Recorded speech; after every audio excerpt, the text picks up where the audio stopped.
Welcome, welcome, welcome. Oh, We got Mark on here, guys. I got kicked off. Back, man. Horsepower Hour, Power and Power Hour, episode 5. We got it here, guys. Eli's already in the chat. We got Andy here. Thank you guys for joining. We're doing our best to come up with some fun games and segments while we are in just this 6-week window of absolute hell as a football fan. Got very little to talk about, no scandals, no nothing, but we're gonna do our best. And Eli coming in here, giving a $10 super chat to one of our lucky channels. I don't know who it is, but it says one more month until we play some football, fellas. I'm so excited. Let's go, Yes. baby. Let's go. Yes. And before we do some intros, chop it up a little bit. Mark's gone again. That's all right. We'll add him when he comes back. But y'all be sure, smash that like, subscribe to all the channels. They're all linked in all the videos, so you never miss any of our genius content. Holy moly, that worked. Let's hope we get Mark on here for longer than maybe 10 seconds. But how are you guys doing this week? I got to put you on the spot, Jeremy, but you've had some cool sightings this week of some prominent Denver athletes, man. That's pretty cool. Yeah, they're just following me around. No, we went to I had a birthday dinner on Sunday night, and I'm like, is that J.K. Dobbins? And my wife has no clue. She's like, who's that? And I was like, oh, that's the guy we just signed, our new running back. And they're like, And I pulled it up on my phone just to double check, and I was like, yeah, I think so. So yeah, I saw him Sunday at a nice steakhouse in downtown Denver, and then today at the mall, I'm pretty sure I saw Bruce Brown at a upper class store in Cherry Creek Mall. So I had to spray on some cologne, and who was sitting there but Bruce Brown. So yeah, always fun. That man, I love. Oh man, Mark's gone again. Kodiak. Oh no! Freaking turn on your super chats if you need help. I'll help you. But Eli in here with another $5 saying, David, I'd take the Jets will be the Broncos of last year. For your sake, I want to believe that.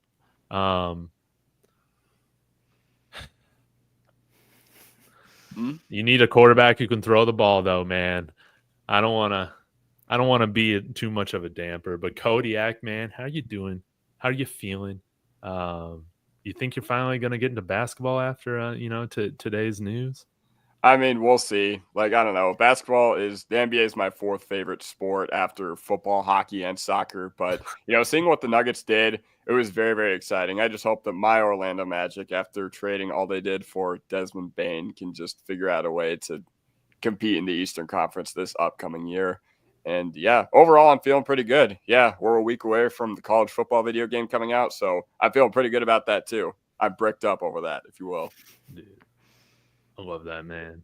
I love that. Well, I guess we can go ahead and get into it. I just texted Mark. We were going to lead with his segment, but he might need to restart his computer, or it might have just exploded. So maybe we start with Kodiak's corner, and then we get to some of the Mile High mind games and everything like that.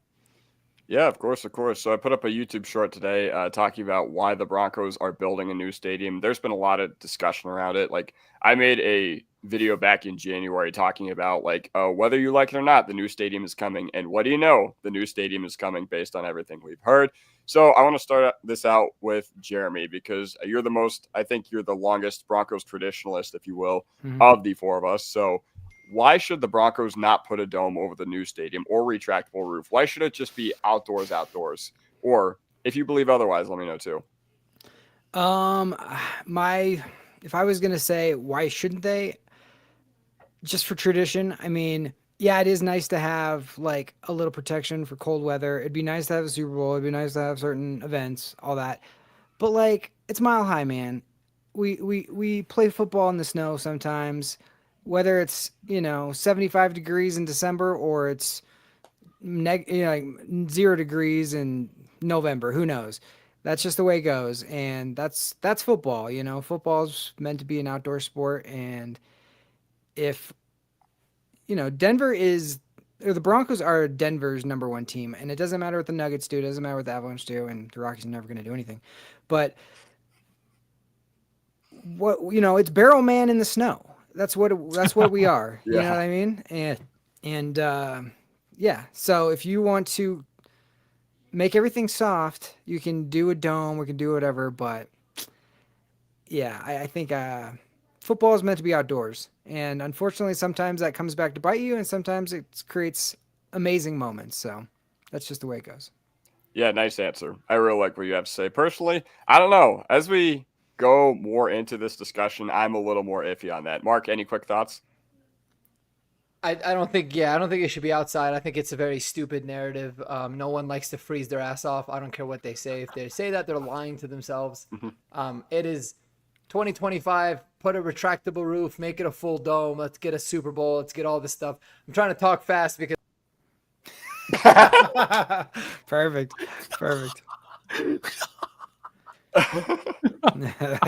Oh my god! So Wow. He's like an auctioneer that just got turned off. Yeah. Well, he talked fast, but he talked so fast that his computer explodes. So, David, do you have any?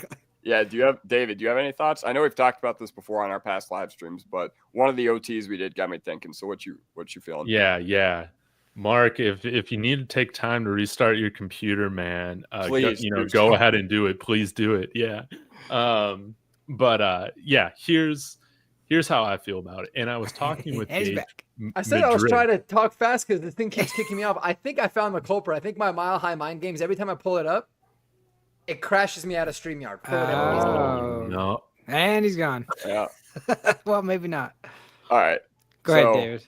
What do you think, David? Well, I was going back and forth with Gage Madrid on this because I was saying, if it's retractable, I mean, that's just such an easy compromise. You can leave it open for most of the season. That's what my thought is. And then use it all year round for all these other awesome events and stuff like that. And you got this family rivalry between the Waltons and the Cronkies, right? Because the Cronkies married into the Walton family.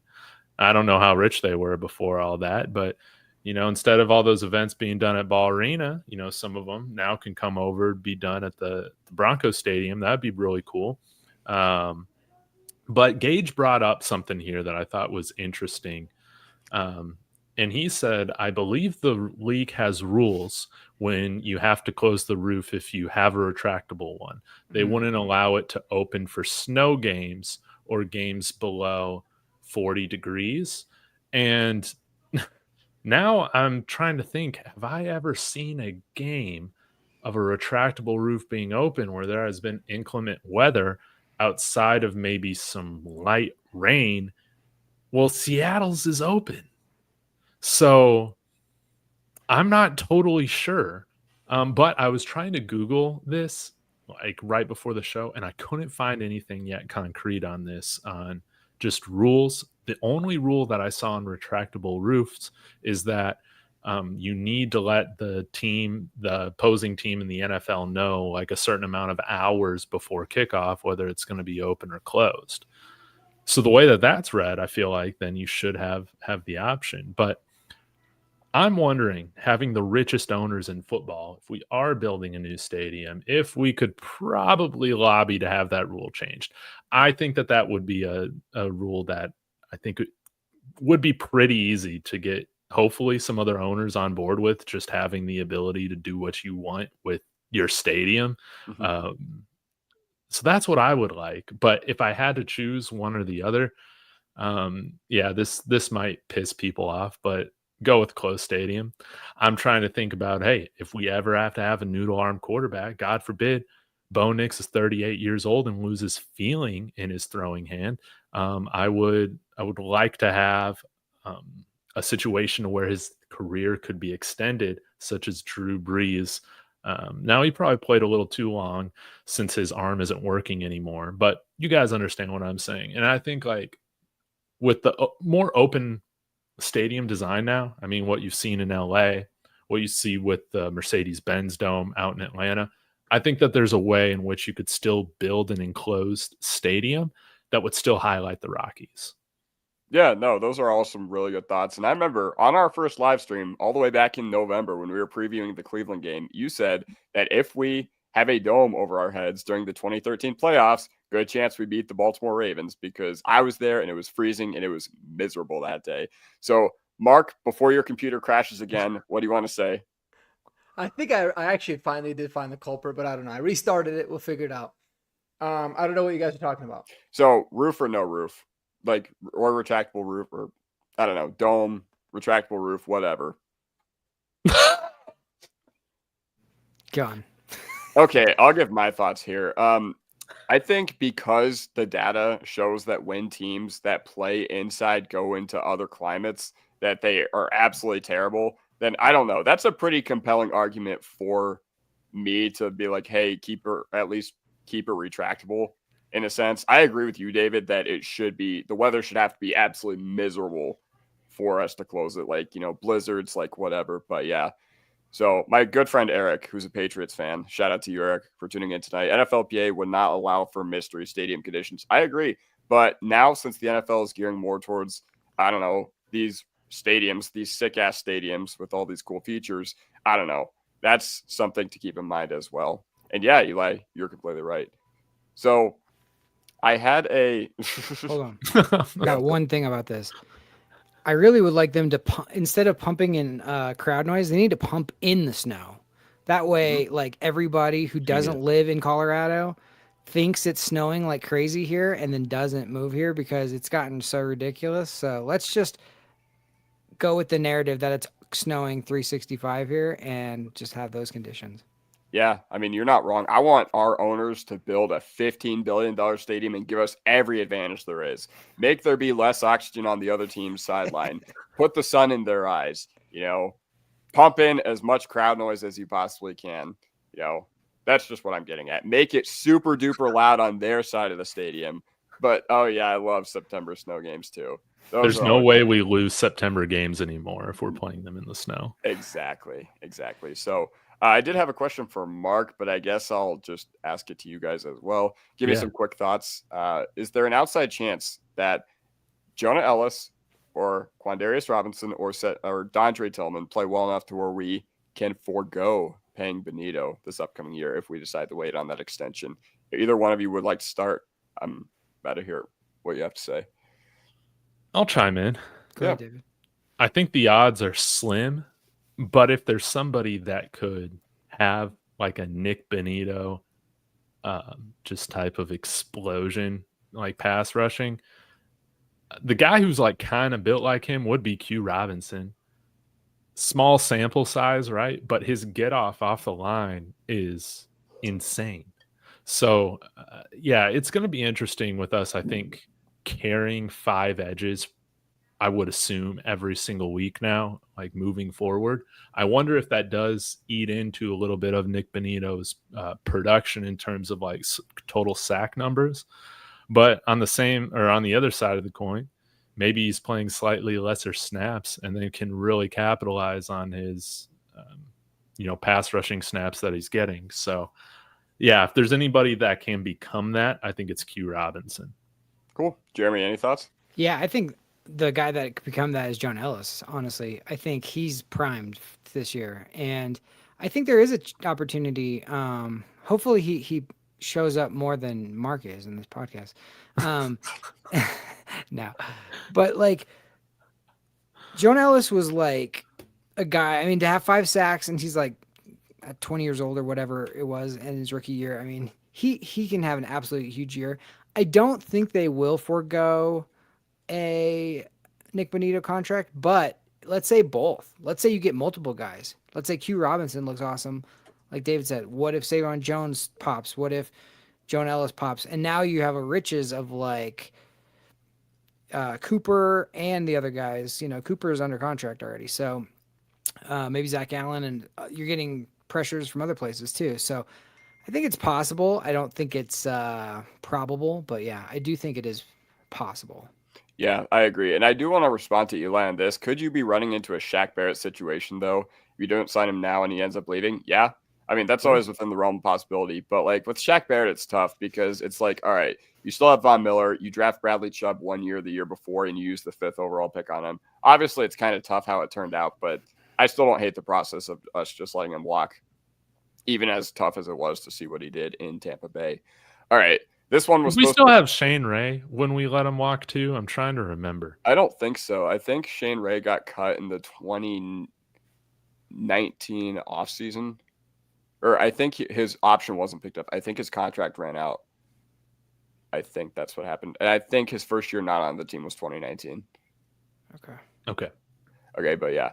So this question was actually for David, but Jeremy, you can chime in as well. And Mark, actually, I'm going to ask Mark this because you're the guy who is really big on like market value and everything like that. So my question for these two gentlemen, they've already answered, is there an outside chance that Jonah Ellis or Q Robinson or Dondre Tillman play well enough to where we forego paying Benito? Keep in mind, we play in a system that's not really reliant on the edges when it comes to pass rushing down. So what are you thinking?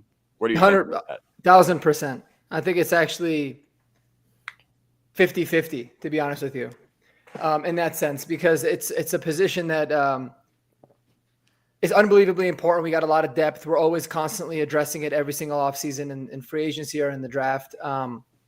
So I think that there's a big time world. And as much as I love Nick Bonito, and I think most of Broncos country loves Nick Bonito, coaches in front office, they tend to not be the biggest fans of pass rushers if they struggle against the run. Nick Bonito's gotten better, but you can't give like Max Crosby, TJ Watt type of money to somebody if they have a little bit of vulnerabilities in the run game and they only play 50% of the snaps. And Sean Payne said he wanted to make them play less. So that was a really big like red flag for me. So I feel like if they can't get the deal done early, his value is only going to go up. And yeah, I think that there's certainly a situation. Plus, you got Jonathan Cooper on such a good deal. We'll have to see. So I wouldn't be surprised by that at all. Thank you. And that's why my question was for you, because you're really into that. And I felt like you'd give the, most outside the box answer. All right, David. I know you're David Talks Buffs, but you know what? I don't want your channel to be up in arms and pitchforks all over this for what I'm about to ask you. Okay. Who's your defensive rookie of the year? Actually, you can drink as much or as little blue and orange Kool-Aid as you want before this. Who's your defensive rookie of the year? You have to choose between one of these two guys, Travis Hunter or Jahdae Barron. Well, it's smart for you to put money on both of them for Travis Hunter, offensive and defensive. But if I'm the Jags and I traded up, like you gave up a bunch of future picks for this guy, right? You're hoping, and I think he would, be able to save Trevor Lawrence. That's what I'm thinking. Perfect compliment to Brian Thomas out there. I think you want to play him mostly at receiver. He's going to have a slightly thinner frame than I think that you might want. He's had some freak injuries, but, did miss a little bit of football last year because of a shoulder injury. Some of the other stuff, lacerated spleen or whatever it was, and then just ankle surgery coming back from it too early his freshman year at Jackson State. But nonetheless, like a little fragile, right? So I think it's best for his overall career and longevity for him to be primarily used as a wide receiver. Now, some people think he's a better corner than he is wide receiver. I don't know. I flip-flop all the time. But I'll go well, now that I'm thinking about this, who's going to play more snaps on the defensive side of the ball? Is it going to be Barron or is it going to be Travis Hunter? Because you also got Riley Moss here too. I'm not really sure what Jacksonville's secondary looks like outside of Travis Hunter, but I'll go with the Thorpe winner for the defensive player of the year. That might frustrate people. But I think primarily I think the Jags should just be throwing him the ball as much as possible. That's just kind of how I feel about it. Yeah, and you make a lot of really good points. And one of the things that I said when I made a video about that like a month ago, I was looking at Harvey and Barron, and I wanted to see what their main competitions were. If Travis Hunter has a really good year on the offensive side of the ball, like there's just a chance that no matter how he plays on the defensive side of the ball, that people will still vote for him. So that's like the hidden cost behind him. That's the hidden cost between, betting between Abdul Carter or Jahdae Barron or, all these other really cracked rookies. Mason Graham's another favorite of the bettors as well. Jeremy, any thoughts that you have? I mean, I'm hoping it's Jahdae because he's on our team, but yeah, I mean, it's going to be really interesting to see how the Jags kind of put the snaps out for Travis Hunter because I mean, you can't do, I don't think you can do what they did in Colorado where they're just like, hey, do you want to play every snap of every on both sides? It's like, I think you're going to be strategic, but then, if it's a tight game, what do you do? Like, you're not going to have one of the most talented players like in the league, like out there. So it's going to be really interesting to see. So, and he has had injuries too. So like, he's not like his frame isn't like so thick either. So it's just a real delicate balancing act for the Jags. Hopefully Jahdae gets, how much nickel and how much stuff we're going to play. He's going to have tons and tons of snaps as far as that goes. And he's going to have, like 6 or 7 picks this year, and we don't have to worry about it. Yeah, I looked at the common denominators between all the DBs that win Defensive Rookie of the Year. The common denominator is pretty much just playing well and having a few scores in primetime games. Like, that's honestly really what it boils down to. And, think about it. There's not a ton of, like, uber cracked defensive players that were this year in the draft. Obviously, Abdul Carter is an absolute freak. Same with Travis Hunter. But I don't know. It's the same case I made with Harvey to win Offensive Rookie of the Year. Like, realistically, there was only one quarterback, one wide receiver drafted in the top 10 this year. So I don't know. Competition to me feels pretty thin compared to other years as well. So that does it for my segment. I did want to hit on this really quick, Cody. Just Eli's comment here. How high are you drafting Travis Hunter in fantasy football? Again, I'm not the most objective person when it comes to this, but I have seen fantasy football experts, align with me on this. I had the 3rd overall pick in my dynasty rookie draft this year, and I selected him 3rd overall. So, again, I feel like he's going to primarily be used as a wide receiver.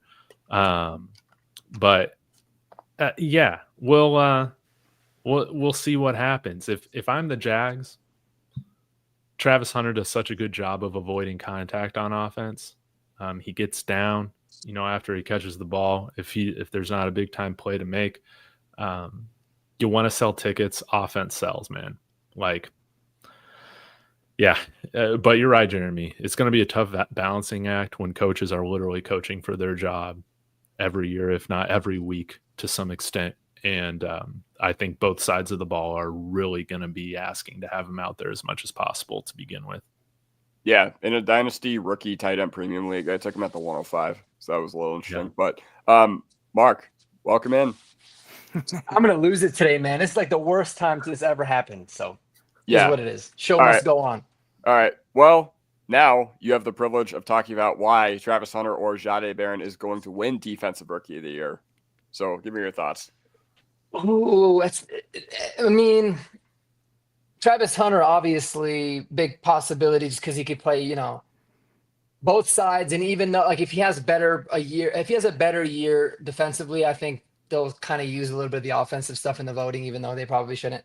But it's tough for a corner, man. It's tough for a corner to win Defensive Player of the Year in general. I mean, Pat Surtain was kind of, an anomaly. So I think it certainly happened. I mean, there was a lot of impactful rookies, but the difference is that, Jahdae Barron's on a really, really good defense already. So it's either going to make him a little overshadowed or it's going to present him with a lot of opportunities to make big time plays. So I think that I would say that there might even be a better shot that, he could potentially win it over Travis Hunter, just because if you're splitting up your time between both offense and defense, it could be a little bit, tough to be phenomenal in both. So it's going to be interesting. But if Travis is a full-time corner, he's got a really, really good chance at it. I mean, he's that good, but they need the juice on offense too. So I don't know.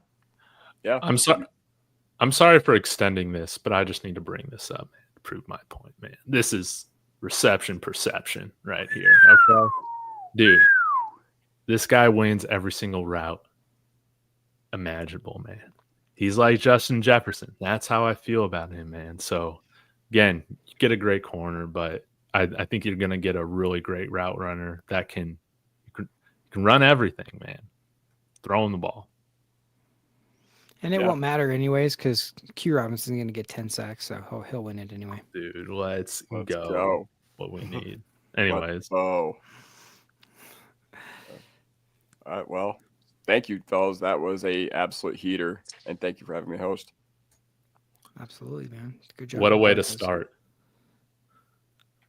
Sorry for messing up your segment, bro. Maybe there's actually maybe there's a better thing for everybody else. They don't have to worry about listening to me talk the whole time. So that's cool. Never.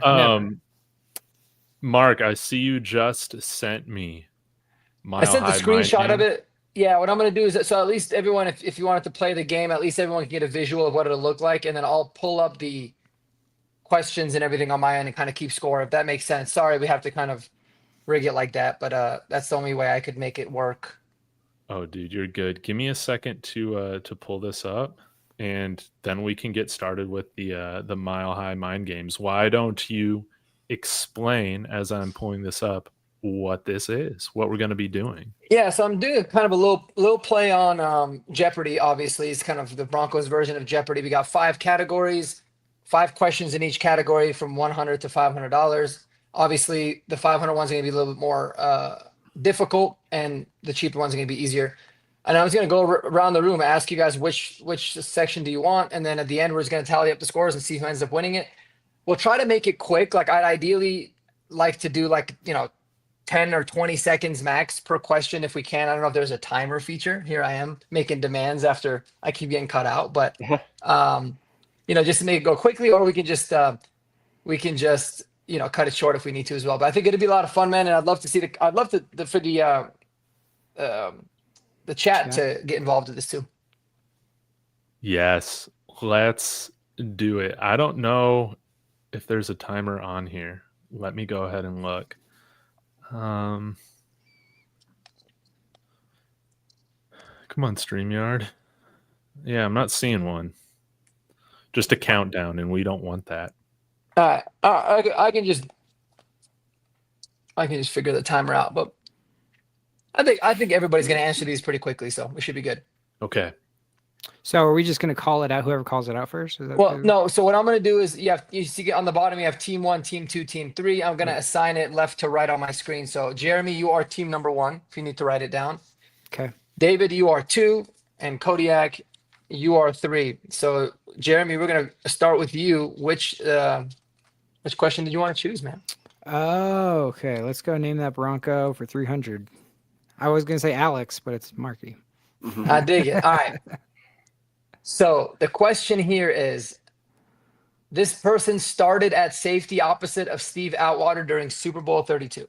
Oh. Tyrone Braxton. Nice. There you go. Ding, ding, ding. All right. So we got 300 points. Another that's one of those players that we could have talked about last week about very underrated of all time. Tyrone Braxton was a beast, and he never gets talked about. Yeah, he was a stud. He certainly was. All right, David, you're up next, brother. All right. Man. Shoot. I'm going to go with a draft day drama for 200. Come on now. All right. Who is the wide receiver drafted in 2020 from Penn State? Oh, okay. I know this one. It wasn't Jerry Jeudy. Who is KJ Hamler? Let's go. All right. So was that 200? No, 200 bucks, right? Yeah, it's 200. Let me adjust the scores here. All right. I love it. Kodiak, all the pressure's on you, bro. They went 1 for 1. They went 2 for 2 total. What you got? All right, let's go coaching carousel 200. All right, who was? Oh, you're gonna love this. This is a perfect. You chose the perfect question. Manning's offensive coordinator during Super Bowl 50. Oh man, yeah, you're right. Didn't I allude to him as a trash can last week? No, you did not. You did not. Oh wait, during Super Bowl 50. Mhm. I'm trying to think. So obviously we had Kubiak run the offense. Who? Wait, it wasn't the trash can? Nope. Oh shit. Oh, actually, hold on. It might have been. No, it wasn't.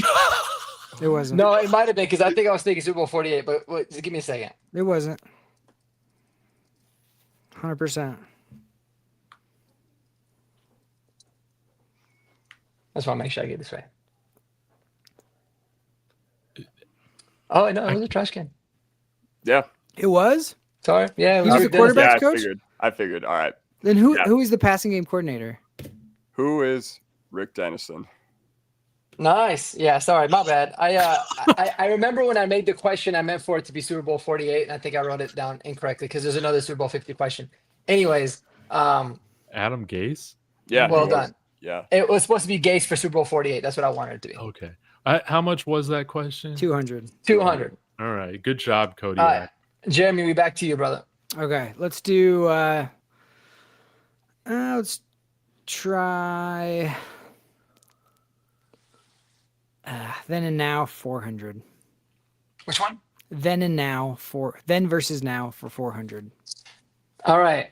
Who had more 1,000-yard seasons, Rod Smith or Demaryius Thomas? Damn, that's gonna be close. I'll go Rod. That is incorrect. Rest in peace to DT. Yeah, DT. I mean, I knew Didn't it he would only be- have like maybe 2 seasons where he didn't have 1,000 yards? I think so. Yeah. Yeah. It was like his rookie year, Yeah. and one of the years he got hurt. All right. Mr. David, you get a chance to take the lead here. All right. Oh, man. I'm a little nervous. Name that Bronco 500. I love it. I was about to do that one. Let's see what it is. This player caught Tim Tebow's first touchdown pass. Oh, all right. I'll always remember this because I was at the game and I was like, this is going to be a really good trivia question one day. All right. We lost also, by the way. We lost? Yeah, he wasn't even starting. Oh, God. He would just come in on goal lines and shit. All right. I'm just going to go with it. Who is Matthew Willis? No, that's a really good guess. Good though. guess. Yeah. The correct answer there is Spencer Larson. Oh, the fullback. The Wow. fullback. The fullback. That's Yep. right. Oh, All right, Kodiak, you get a chance to take the lead. I mean, David, respect though. Respect to you, bro. Going for the 500. I like it. I like you being bold. All right. I don't think I'm as bold as David yet. Let's go. He did draft day drama for 200. Let's go draft day drama for 300 for me. All right. The Von Miller trade led to these 2 Denver Broncos. Who are they? Okay, one of them is Nick Benito. Correct. Fuck. I just don't know what round. I'm trying to think. Oh wait, we got a second and a third. Okay. oh, come on. Think about this. Yeah. All right. Von Miller and Greg Dulcich. The correct answer is Nick Benito and Greg Dulcich. Well done, sir. Well done. Very good job, Kodiak. Wow, All right. Kodiak. So 300 for you. Now, Kodiak has taken the lead with 500 points. Good shit. I'm gonna go hard. Then versus now 500. All right. Who has more touchdowns as a Denver Bronco? Philip Lindsay or Noshawn Moreno? Oh man, it sounds like a trick question. Oh god. I'll go no Sean. Well done. You guessed it right. You didn't overthink this. It is Yeah, Noshawn. good. Because I was like, I, come on. I was like that might trick some people, but It all right, would. so Yeah, close it to sounded tricky. Didn't he have close Yeah. to like 20 touchdowns in 2013? Like receiving. total, and I rushing? think. Yeah. Yeah, it was close to Okay, that. good. I was about to say, Noshawn was on the team for 4 years, and Lindsey was on a bad offense for like 2 years. Yeah, Just that's 3 that's years kind of was what I the thought. Yeah. Yeah. exactly. Yeah. All right. It was How actually much was that surprisingly one? close. That was a 500. 500. That was 500. Wow, I got screwed with my Well question. done. All right. Nobody's done. David's jersey got numbers some work yet. to do. Yeah. Are there any what I'll just yeah, dabble sorry. in the 400 level. What 400s are good? Every category except for then versus now has 400 available. All right. Name that Bronco. I gotta get it. I gotta get one. Oh man, this is tough. This should have been a 500 question. Who is the first Bronco inducted into the Pro Football Hall of Fame?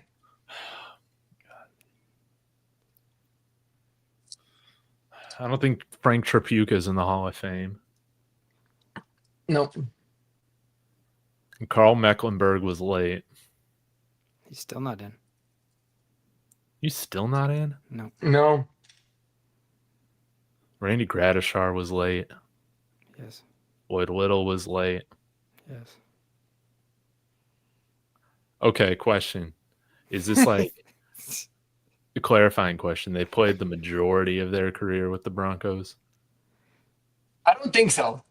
Okay, then it's Gary Zimmerman. Nah. No, it's not. Yeah. It's got to be someone from like the 70s or 60s or something. It's Willie Brown. Yeah. David, you have the same. That's tough. That's why when you said it was tough, I was like, well, the majority of the Bronco guy would be Elway because he was the first true Bronco. But Willie Brown, that's like a generated name, man. I didn't even know this guy played for the Broncos. I don't even know who Willie Brown is. He did in the 1960s. It's kind of a BS question because he played his first 5 years with Denver, I think, or 4 years. Okay. And then he ended up playing the rest of his career with the Raiders and I got was gonna say he's a Raider, yeah. and put in, I think, like after he died. So he was technically like, and that was like in 1984 he was put in. So that's kind of the technicalities of it. But I know it was a little bit of an annoying question. I'm sorry. Some of these I kind of was like, I wish I took him out. You're just having bad luck today with the picking of the questions too. Right. My bad. It's okay. It's okay. All right. Continue on, Kodiak. All right. Nobody's done jersey numbers yet, I think. No. So yeah, no. So I'm gonna go jersey numbers 300. It's wide open. I love it. All right. DJ Williams wore 2 numbers during his time in Denver. What were they? He wore 2? He wore 2? Okay, I know one of them is 55. Mm-hmm. And then Oh. No. Yes. It was his rookie year, right? I believe so, yeah. Yeah. David's always like, hold on, let me ask 4 questions around your question. Yeah, exactly. Let me get clarification on it. Yeah. yeah, I was about to say David's guy, he belongs in the Pro Football Hall, or no, not the Hall of Fame, the Broncos Ring of Fame. Yes. That's right. Okay, this is shit. your guy, David, yeah. Obviously he was an inside linebacker, so like he's got to be somewhere in the 50s. So I'm just gonna go with 51. No. Close. It was What is it, 52 David? because of Yep. Ian Gold. When he signed, he changed his number. Okay. Yeah. I remember that. Ian Gold. Well done. That is that. You know what? Should we give David bonus No. points for not only knowing that but knowing No. the reason? Honestly, yeah, low key. Like he gets we 1 should put bonus him, point. No, we should give him like 150. We should give him like half. Yeah, you just give me 50 points. All right, deal. All right. 50 points for David. Yeah, You're come at on, 250 now. We need you in the Ring of Fame, baby. All right, Jeremy, we back to you. All right, then versus now, 400. That one was already taken. Oh, was it? Yeah. I thought you said they were all. Oh, okay. I think I took it, didn't I? I did Yeah. 500, 400, and 300. Is that right? No, What's- so 1, 2, and 3 are available still. Oh, let's do 3. All right. Who has more Pro Bowls as a Denver Bronco? Brandon Marshall or Cortland Sutton? Oh, geez. Brandon Marshall. Correct. All right. Correct. You know, I realized actually very strategic, very, very strategic of Jeremy tonight going with the 50-50 questions. Exactly. I like that. Exactly. He's Yes, smart. He's got like, I'm on to going that. to he's just going to rock that entire Exactly. column. I like that. All right. David, it's your turn, brother. All right, let me change the score here. I think I'm keeping track good. Jeremy's starting to destroy us. It's all Okay. strategy. No, Jeremy got the 300, so he should be at 1,100. Yeah. Oh, okay. My bad. Yeah, I gave him 1,200. Yeah, that was terrible. Okay. Broncos then and now for 500. I already took that one. You already took that. It was no Sean and The 500s are draft day drama, coach carousel, and jersey numbers. Okay, jersey numbers 500. I'm feeling good about this. Ooh, Are you? it's gotta be I tough. mean, I knew about the Ian Gold, DJ Williams. I think you're gonna be good. Who wore like so as a prominent player? It's not gonna be like preseason, right? Who wore the number 15 before Tim Tebow? Oh, really? This is my question? Uh-huh. Is Brandon Marshall. Let's go, baby. That's what I was Good about to timing, just say. man. I like it. Oh, man. I wanted like you it. to get that. I 750 led him for into David. that. Great. Thank you. Yeah, I thought that was a trick question. No, well done. All right, we're back in it. We're back. I in didn't it. think a lot of people would think about Brandon Marshall, but there was just a Brandon Marshall question, so I Yeah. think it helped with kind of keeping him top of mind a little bit. Yeah, You still probably definitely still would have did. gotten it, but Definitely. all right. Alex, go ahead, brother. All right. Well, I'm going to follow up with another 500. Let's go draft day drama. That's what I was about to take if you didn't. All right. This Denver Broncos all-time leading scorer was drafted in the 3rd round. No way. I know. He was a 3rd round pick. All right, don't give it away. I'm trying to think all-time leading scorer. This one's like really tough for me to like Yeah, Nikola Jokic. literally. What the fuck? Because we've had Was it also during a Taco Bell Whoa. commercial? Yeah. Probably. Yeah. all time. I'm trying to think of dudes that played for super duper duper long. Shit. Okay. I was gonna guess Floyd Little, but that was like way before there was. Oh shit! I'm running out of time here, aren't I? You are. You are shit. I'm trying to think of 3rd round picks, and I go to like Eric Decker, but that's not it. You know, he was the first 3rd round pick I thought of too, actually. Fuck. Leading 5, scorer. 4, 3, 2. I have fuck all One. idea. Can I ask a question? I'd like to steal. Yes. Is he in the Ring of Fame? Yeah, I think so. Yeah, he is. Oh, okay. All right.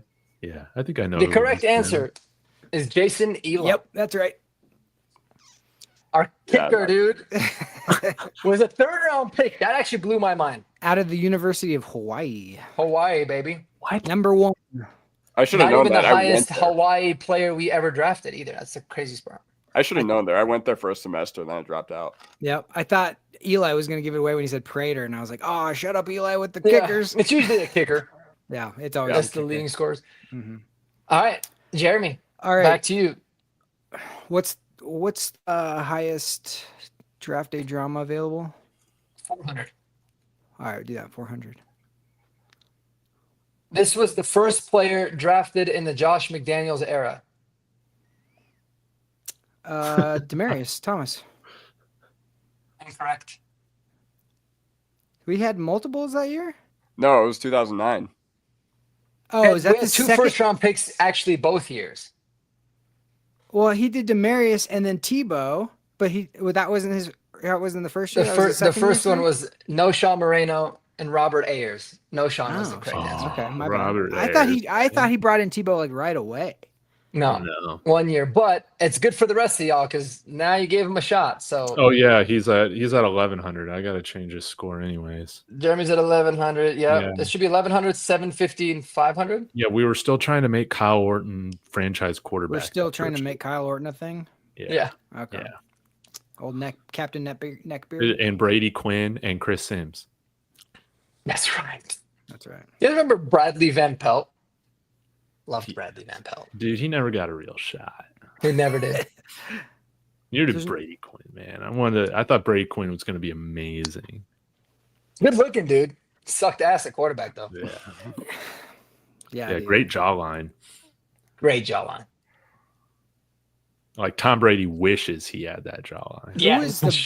Who is the better? I guess it's Mark Sanchez. I was gonna say who's the better quarterback, Mark Sanchez or Brady Quinn? If you can combine both college and pro. Mark Sanchez. Sanchez, the AFC Championship does it, even though he was carried to it. He did have the butt fumble, though. That was rough. Yeah, that was not good. That's not what you want from your quarterback. No, that's not what you want as your That's number like the one one time where not playing ever is a better alternative than playing and doing the butt fumble. Yeah, Yep. exactly. All right. My So, turn. David, you're up next, bro. All Are you right. going to make a late comeback here? Yeah. What 500s are available? Just the coach carousel. Oh, all right. If I get an old one, No, I'm just gonna- I tried to keep them, um, except for Red Miller. the Willie Brown one. I tried to keep them all very recent. All right. We're going with the coach carousel for 500. All right. I guess it's kind of recent. It is. So, what is the number of head coaches that the Broncos have had in their history? And that is including interim. So, Sean Payton is number what in Broncos history? Ouch, that's tough. Wow. It's in the 20s. So I don't think it's a prime number. I ain't gonna lie, It's I in the forgot what 20s, the hell it's the not a prime number prime is. Divisible by something, or I don't forgot what it was. Yes. It's divisible by Nothing. Yeah. It's divisible by itself. Only Yeah, one, yeah. right. So he's not the 25th, but he's around there. I think I'm gonna go with 23. Sean Payton is the 20th coach in Oh, Broncos wow. history. I'm surprised done, I haven't though. heard that more often. Yeah, wow. I know. I think it's because after that awful run that we had, they just stopped. They're like, Yeah, they're just like, don't bring we're this gonna up. fucking stop that. Yeah. Oh, all right. Well, I know you got some tough ones, but that was those are two 500 questions. You got to go for Yeah. the tough ones, yeah. That was a Yep. great question. Kodiak. All right, Denver's now 200 still up there, right? Yes, All right, I got to claw my way back somehow. I like it. All right. Which player has more defensive touchdowns as a Denver Bronco? Aqib Talib or Champ Bailey? Aqib Talib was a pick six master, and I feel like this is something that, like, you think about Bailey, and he played for so long with us, so I feel like this is kind of deceptive. I'm going to go Aqib. Nice, buddy. Yeah. I love it. 100%. I love it. Way to use that. Actually kind of blew my mind a little bit too, but I figured, yeah, Champ wasn't necessarily like a touchdown scoring guy, but he just like no one ever, completed shit on him. Aqib took it to the crib, so that is correct. So 200 points for Kodiak, putting up at 700, I believe. Yeah, if I'm he not probably mistaken. saw a lot more targets, right? Yeah. Yeah, Yeah. plus in 2015, I saw Aqib Talib score 2 pick sixes. I saw him week 1 against Baltimore, and I saw one in Cleveland as well in person. Yeah, I think he also had a He had once fumble against, return to the end zone too. One year he had like 4 or 5 touchdowns in one season here. didn't he That's have one against Carolina? Didn't he play Carolina? Because I want to say like Super Steve Bowl. Smith or somebody was chasing him down. And No, that was TJ Ward. No, TJ Ward didn't get that though. Wait. No, it was. I was watching it from like Europe. I remember watching it. I don't remember, but yeah, he's a pick six magnet. He And was. the one most famous moment where Champ Bailey was about to have a pick six was when he got ran down by Ben Watson at the 1. Thank God they gave it to us at the 1, and Mike Yeah. Henderson punched it in. Yeah. that was- definitely was a touchback. That was yeah. It's hard. It's almost impossible to tell. Oh but, my like, God, y'all just took a sip at the same time. Put your drink Wait. down at the same time. That was insane. This See that? horsepower hour You guys were like in sync. horsepower hour Sponsored by Liquid Death. and LaCroix and Pellegrino. And my homemade iced tea in a Stanley. All right, so that was Okay. Kodiak. All right, Jeremy, Yeah. What do we got? What's available? you got jersey numbers 1, 2, 4, and same Coach Carousel 1, 3, and 4. Draft day drama just 100, and name that Bronco 1 and 2. What's my score? Thanks for bearing with us while we I'll do be this kind of ghetto on my phone. I'll be Sorry, sick. guys. I'll do. I'll take it. I'll take it out. So, let's do Coach Carousel 4. I like it. All right, you should know this, being Good. the old man here. Good. It's good. It's good. Red For zone. The head it's good coach for something, bef- hopefully. Who was the head coach before Mike Shanahan? Oh boy. Oh, Wade Phillips. Nice. Yeah. Good man, Wade Phillips. Bad NFL head coach, but Bad very head good man. coach, amazing defensive coordinator 30 years later. It was so bad that Pat Bowlen literally flew to like the AFC or the Super Bowl or whatever, and was hunting out in like by the elevators when the coaches got off the elevators to grab Mike Shanahan, saying, "You're my next coach." Yeah, you're the next one. Yeah. All right, Jeremy just making his lead more dominant, but it's not over till it's over. David, what you got, brother? Yeah, we can't even beat Jeremy combined right now. Okay. Yeah, you can. Yeah, no, you wouldn't. Damn.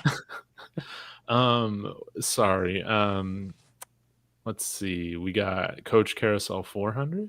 Is that 300. I just And then took if that you one. want a 400 jersey numbers for 4. All right, jersey numbers. We're gonna do it. I gotta go big. This should be pretty easy.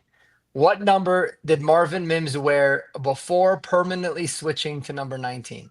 You know, if I was not looking for Marvin Mims photos for this thumbnail, I would have gotten this That absolutely is actually really incorrect. funny, dude. You got 2 layups because Yeah, I told you to look for Marvin Mims, right? You Yes, did. And the funny thing about that is I don't know why I always see him wearing that. He never even played a regular season game in it. They always show that number. It's so funny. No, What number I is no. it? love the pic of him wearing that number and flexing. I love that one. Yeah.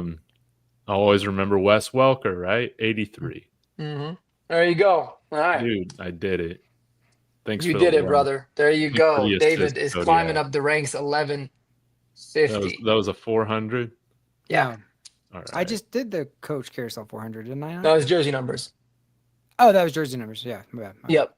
Yeah, Kodiak. Kodiak. I'll give you a little assist out of that one. So you Hey, can you have gave me 50 one. points now. We got to beat Jeremy somehow, even if it requires cheating. Yeah. No. There we go. I feel like this is game night at my house. Everybody gangs up on me. Right. All right. Kodiak, what you getting? All right, there's Coach Carousel 300. Maybe I'll be good at that. Okay. Which Broncos head coach, not including interims, has the highest winning percentage of 71.9% winning his games? Ooh, I bet I know this. Not Sean Payton. Not. We were pretty fucking good with Mike Shanahan. So, yeah, I think I got to guess Mike Shanahan. The correct answer is John Fox. Wow. You know what? That makes sense. Does make sense. And I was thinking it might be Kubiak because we did well, but yeah. John Yeah. Fox. Well, you got to remember too, like the after the Kubiak year, we went 9-7. Yeah. The second. But I year. mean, dude, John Fox, they had like 13-3, 14-2 every season under Peyton. They just couldn't That's win right. it. Yeah, I was about to say But John I Fox was a little surprised by it too. I'm not gonna lie. 2011, 8-8, 2012, 13-3, 2013, 13-3, 2014, 12-4, right? So yeah, Yeah. that makes sense. Yeah, that makes sense. All right, we got some layups. So I think Dave is probably gonna. Jeremy's probably gonna run with it. But if you don't get this right, everyone has a chance. Otherwise, we can just speed through them. So Okay. go ahead. Jeremy. What's left over? Anything? 100 and 200 and both What? name that Bronco and jersey numbers, and then everything else just 100. Wait, Kodiak, how much was yours that you just got? Wait, who was Oh no, it? I got it He didn't wrong, get it. bro. Yeah, you got it wrong. Oh, okay, never mind. I'll do name that Bronco too. Who is the first 1,000-yard rusher after Terrell Davis? There's That's a really good question, actually. Because it could so be many of like bang, bang, bang right in a row. yeah, but a bunch of no-namers. But I know who it is. I have a feeling I know who it is. You know who it For the is. sake What? of competition, I'm going to give you 10 seconds, and then David can steal. 10, 9, I'll Eight. say Landis Gary. 7. God damn, he's on Yeah, fire that's- today. Yes, that is correct. That is the correct answer. Well, it's Nice. like Landis Gary, Tatum Bell, Mike Anderson, Ruben Drones, Clinton Yeah. Portis, Clinton Portis, Mike Bell is a bunch of people. Mike Bell. that's Ruben, right. yeah, Ruben Drones. Yeah, And that was for Peyton 400? Hillis. that was 2. That was for 2. Okay. All right, so we're gonna rapid fire go through these. I'm just gonna pick the next person and read it assign off, him, right? So, assign him. David, who is the only player to wear the number 24 after Champ Bailey retired? Oh. It's going to be such a slap in the face. After Champ Bailey retired. He called him and asked him for permission. And he was dog balls. Disrespectful. Oh. Surprised he's not in jail. What? His nickname was after a famous game. Arcade game. What?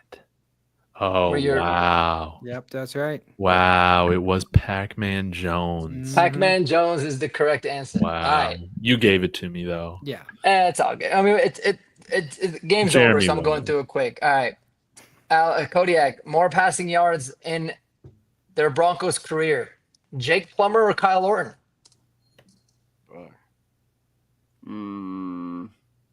Kyle Orton.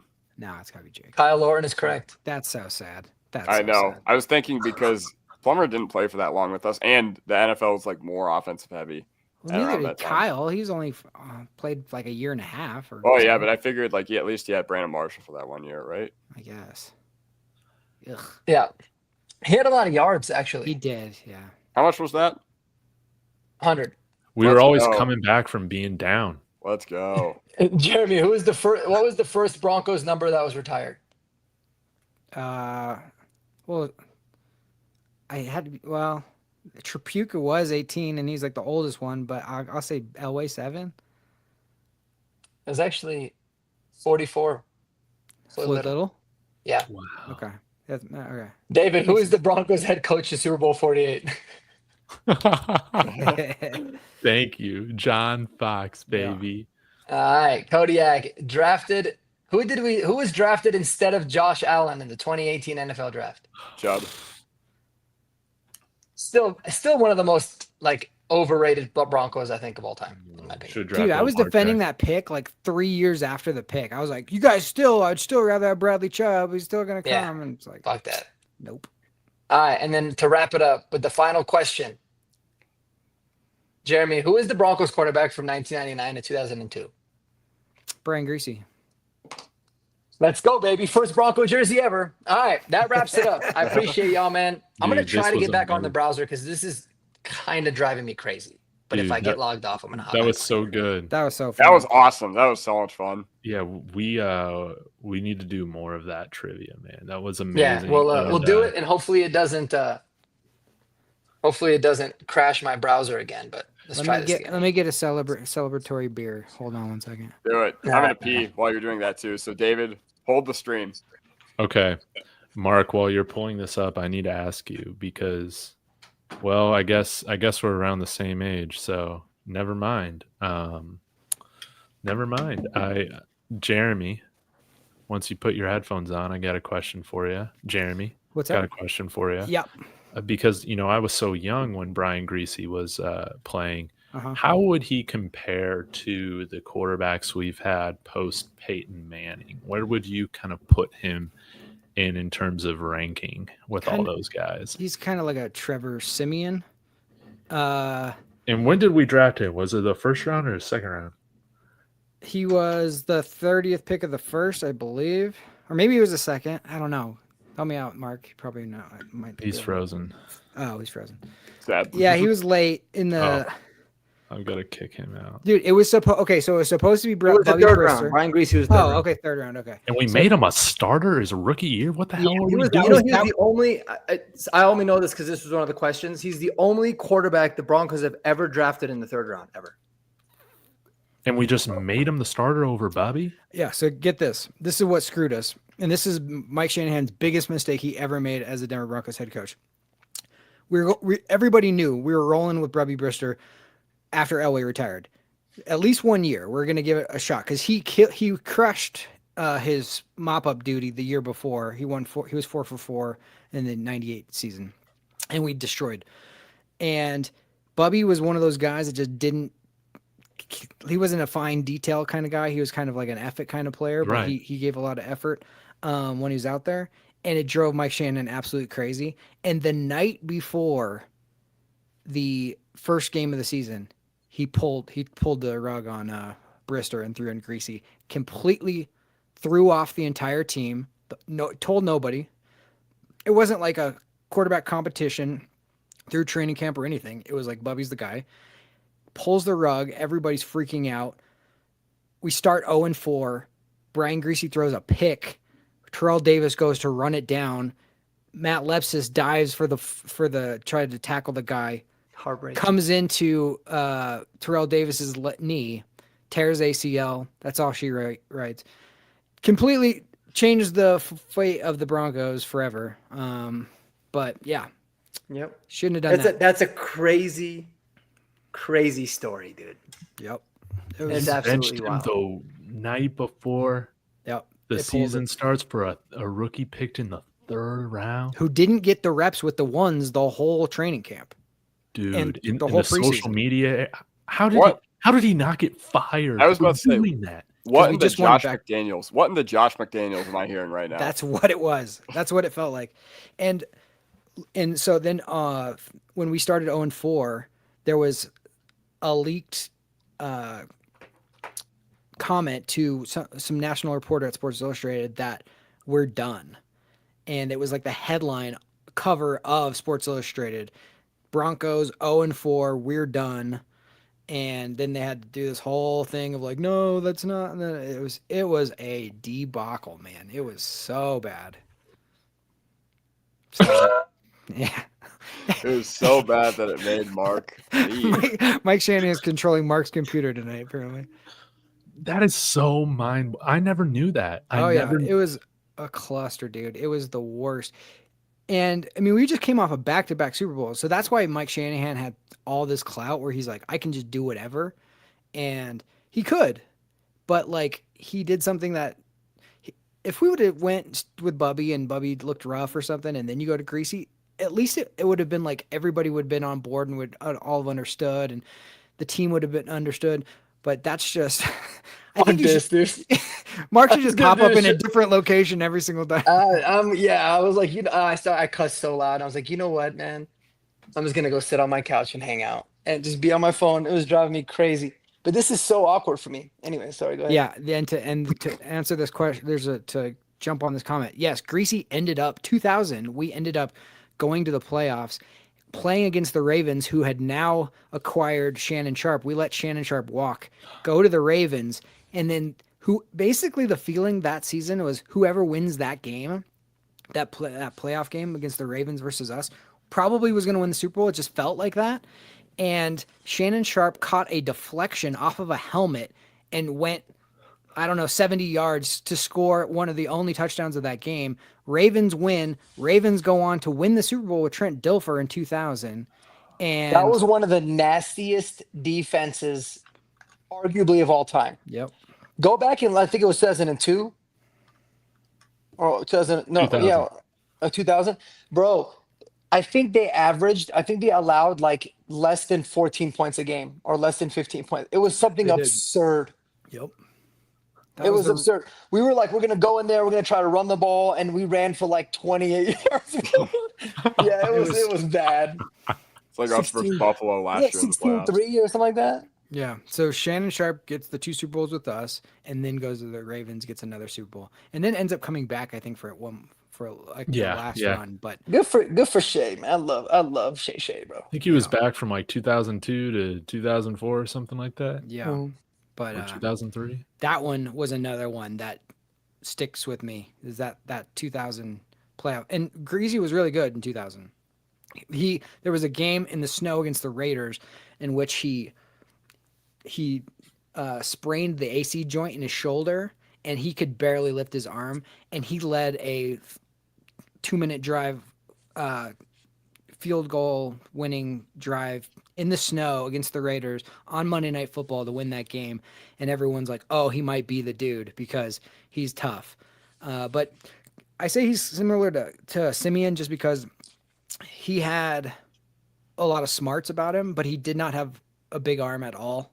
And he didn't have really any sort of like mobility that much either. So he was limited. he was one of those guys that Shanahan goes, I can make anybody into a star. And because Joe Montana didn't have this and that and the other, but that's where he compared him to that, which was like a death knell.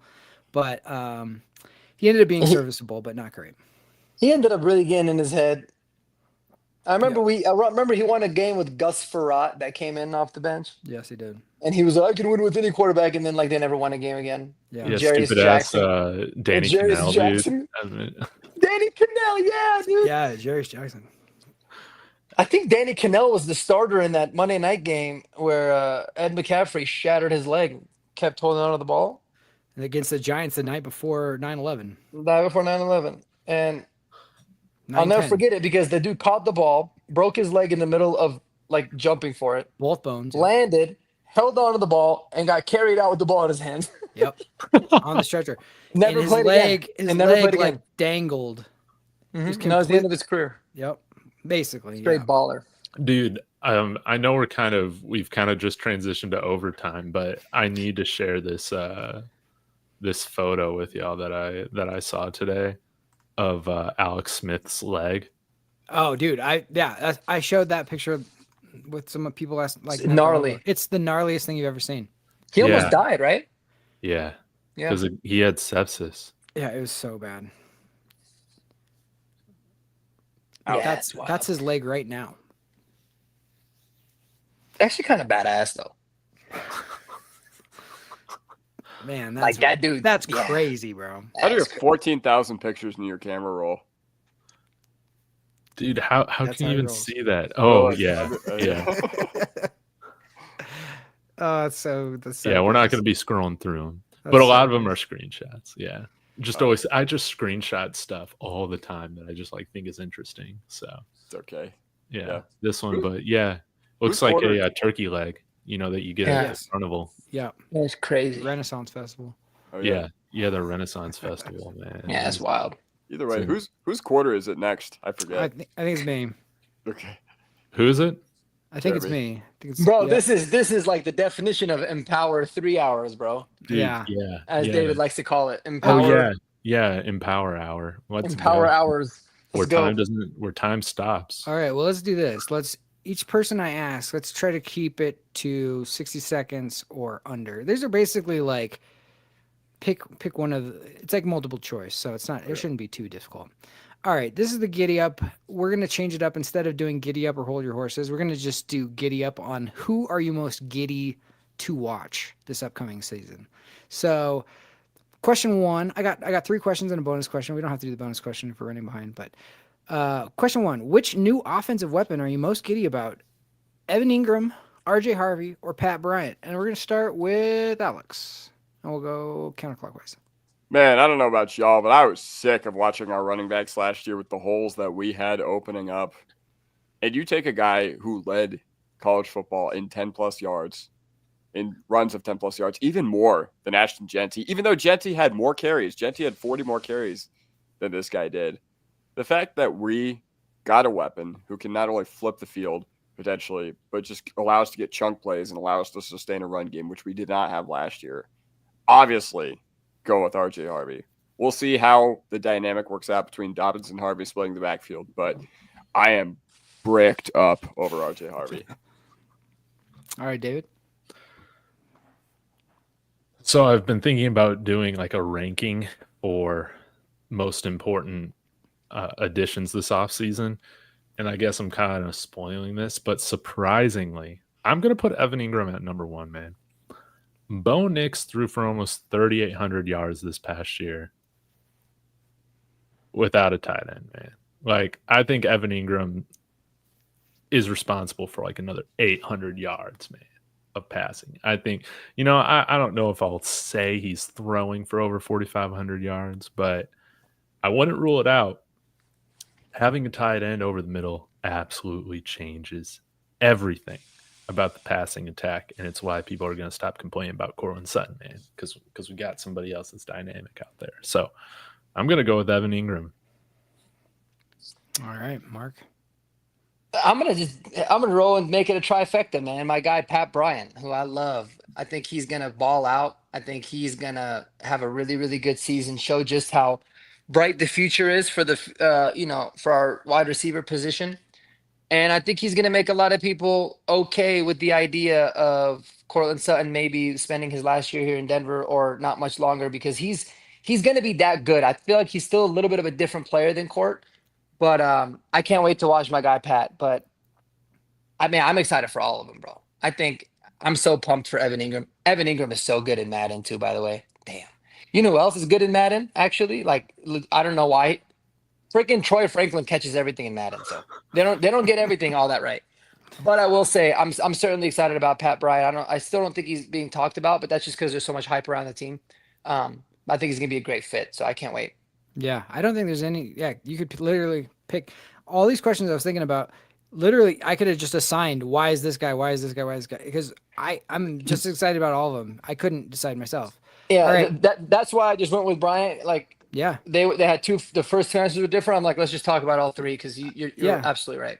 All right, let's do that. Let's do the same thing for question 2. You guys get to basically draft your guy. We'll do David first on this one, then Mark.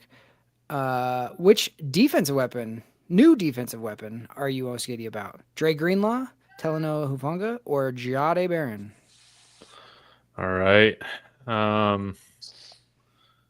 me save this and then I can talk. Who am I most excited about?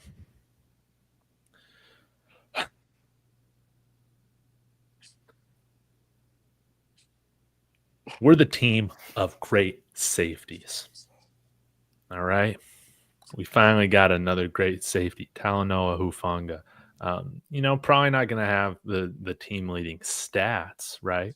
It's going to be an issue if he's our leading tackler, but he's not going to be our leading tackler. But I think he's a dark horse to have the most highlight worthy plays on the team this year. We need that kind of, spark attitude on defense. He's going to be flying around and kind of like a combination of some of the hard hitting safeties that we've had before. So we've always had great safety play. We draft them. We also sign them. And Hufanga is going to fall right in line with our tradition of having elite safety play. Perfect. I love it, man. Oh, I'm so excited. I'm going to go with Dre Greenlaw on this one. Both of these guys, top 5 wish list. Can't believe it actually worked out that we got them both. It's about time, Dre, that Broncos get back to the Broncos crush no-fly zone era of having dominant inside linebackers. It seems like forever since we had Danny Trevathan and Brandon Marshall here. So I can't wait to see him, being the heartbeat of this team, being the green dot guy, covering the tight ends, just being a menace all over the field. And I will tell you guys this. This is not even really that bold of a prediction, but it's Hufanga or Greenlaw are winning comeback player of the year. Book it. Book that. Wow. I love the boldness you are going with there, Marky, for that award in particular. That being said, Mark talked about how he had both these guys in his top 5, as far as free agency wish list. Greenlaw was my number 1 guy. And that's why I'm so excited to have him, because quite frankly, he just gives us something that we have not had over the middle of the field in a long, long, long time. Like, I think the last time we actually had good inside linebacker play was Danny Trevathan and Brandon Marshall in the Super Bowl 50 year. And last year, Barton and Sternad did have good years compared to expectations, but they were also just key liabilities against the Bengals, Chargers, Ravens, Bills, etc. So, I thought there was no more impactful guy available in all of free agency that could have helped us more than Drake Greenlaw. The fact that we got him, icing on the cake. No doubt. Yep. All right. Question 3. We're going to do, which second wave pass rusher are you most giddy about? Jonah Ellis, Savion Jones, or Q Robinson? And we're going to start with Mark, and we'll go still counterclockwise. You said me? Yeah. Oh, Jonah Ellis, baby. Jonah Ellis has the opportunity to shake up a lot of things with the future of the Broncos, in my opinion. If he ends up taking a year 2 leap after a really, really good, not so much talked about rookie season, there could be a lot of things that come from that, man. You're talking about taking Nick Benito money and moving it elsewhere, really switching things up. I'm so excited to watch Jonah Ellis play. Just loved what I saw from him. He's my type of pass rusher. Like I love the pass rushers that have just crazy motors, that are physical, that have a really well-rounded game. So super pumped to see him, and hopefully he plays a little bit more, continues to stay healthy. He's come like I haven't heard any reports about him being held back, right? Like from his shoulder surgery. Yeah, so that's good. That's good news. Yeah, I'm super excited about him, but man, even the young guys, I'm pumped too. But I think I'm gonna have to roll with Jonah Ellis on this one. Nice. Yeah, good points. Good points. I love what you had to say there. But for me, even though I've been shitting on this pick for 2 months now, it is hard to not get excited about the upside of Q Robinson. Because at the time I was like, all right, we should have taken a tight end there. I was like, we have no depth. But it doesn't change the fact that we made the pick. So when I was watching Q Robinson, I was like, wow. And it's easy to see why the Broncos fell in love with him. Like his true pass rush win rate, as far as PFF, he was 8th in the entire NCAA last year as amongst edge rushers. So, and that's on a super limited sample. And obviously he was buried behind Will Anderson, Dallas Turner, Chris Braswell, and other guys who have ended up making it to the NFL. But, Nick Saban said he was the best special teams player that he has ever coached. And you can say whatever you want about players making those sorts of evaluations. Usually players, like we see the top 100 list every year and it's whatever. But to hear a coach say that, one like Nick Saban, who's had, 11 5-stars, 4-stars on his special teams units, that's pretty exciting to me. And it just remains to be seen how high is his ceiling truly. But yeah, I'm excited about Q Robinson. I'm excited about all these guys, but I'm going to go with Q here. You can't bet against a guy named Quandarius. Yeah, exactly. Like he came out of the womb. His mom was in the hospital. She was just like, we're calling that Quandarius. Quandarius, dude, because he's going to be a exactly. fucking menace. That's right. All right, David, who you got? I would go with Q, but Kodiak already explained that great. So I'm going to kind of hijack this question a little bit. I'm going to go with somebody not given on this list. Okay, sure. Dondre Tillman, baby. There you go, yeah. Our Myles Garrett of the UFL. Everybody making fun of me for saying that. Was it in jest? Yes, but it's so true. He's amazing. Same amount of sacks as Jonah Ellis this past year. Let's see what he can do. I think if there's anybody that you're thinking can be like a Shaq Barrett type of player, isn't it Dondre Tillman? So let's see what he does in year 2. Hell yeah. Yeah. And people forgot, man, he played 15 straight months of football. Yeah, that's true. So that's true. That's you'd be wear down after that. Yeah. And he still played really well. All right, real quick, bonus question. Just give me one name. You don't have to explain it if you don't want to. One name. Which UDFA signing are you most giddy about? And we'll start David, and we'll go clockwise on this one. I know where you're going, probably, but let's see. Oh man, yeah, it's got to be the great Clay Webb, man. And I'm gonna try real hard to keep it mature on here. I love Clay Webb. He's gonna be our backup center, backup guard, backup everything. He's gonna keep everybody hydrated. He is a draftable talent that we got. And it wasn't even his fault why he had to leave Georgia. I'm going to stand on it. Allegedly, Clay Webb is a beast. He's a lock for this roster. I think we gave him like over $200,000 with the signing bonus. So that's substantial money. So yeah, from what I'm talking about, sorry, I'm rambling. You said just one word. Oh, that's all right. You could give me. I knew you weren't going to be able to with Clay. I love Clay Webb. That's all I gotta say. I love Clay Webb, and he's going to be a favorite of Broncos country this fall. I'm telling you. Yeah, even if that incident never happened, I'd be super excited to get a guy like that. I mean, the incident ended up working in our favor, so there you go. Yeah. Kodiak, who do you got? Well, I argued with a bunch of Alex Singleton stands on Twitter yesterday about why I think he's more likely to be cut than he is to actually win the inside linebacker 2 job. So we're just going to go with JB Brown for the sake of hope and hoping that I am right and vindicated. Yeah, I like it. I'm excited about him too. Mark. I think there's a new train that I've hopped on. I hopped on it about 5 minutes ago. Before you answer this question, I was just like, what, your computer was rebooting? No, I was like, oh shit, I forgot about this guy. There's an undrafted free agent that we got pretty late that I think is going to make this team, and he's going to make some noise, specifically in the tight end room, and that is Caden Prescorn, baby. Oh, yeah. The tight end from Ole Miss. We're not talking about him, man, because he was late. He kind of joined the party late, but this is a thin tight end room. He brings a unique skill set and a unique blend of like actually playing a lot in college. He was definitely had a draftable grade.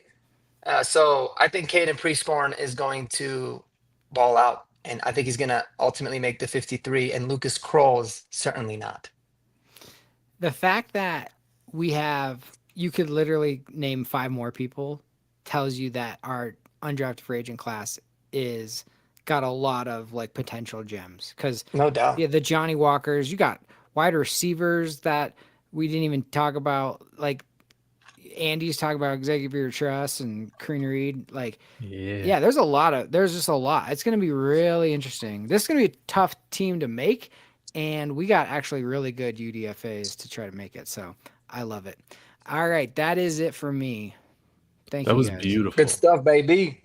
That was great stuff. All right. Last segment of the day. This is just a fun business question. All right. I sent this to you guys earlier today, so I hope you guys came up with, an answer. This segment, I'm just calling it the NFL 2.0. It doesn't really matter. I'm asking everybody, you're the commissioner of the NFL. What is the next thing you're doing to grow the NFL? Pretty wide open. You can take this a lot of directions, whether it's with play on the field, teams, media, how it's covered, everything, access. But yeah, I thought we could go around the horn, hear everybody's kind of business idea. What's the first thing you're trying to accomplish if you're a commissioner of the NFL? We'll start with Kodiak, and then we'll work our way around the horn.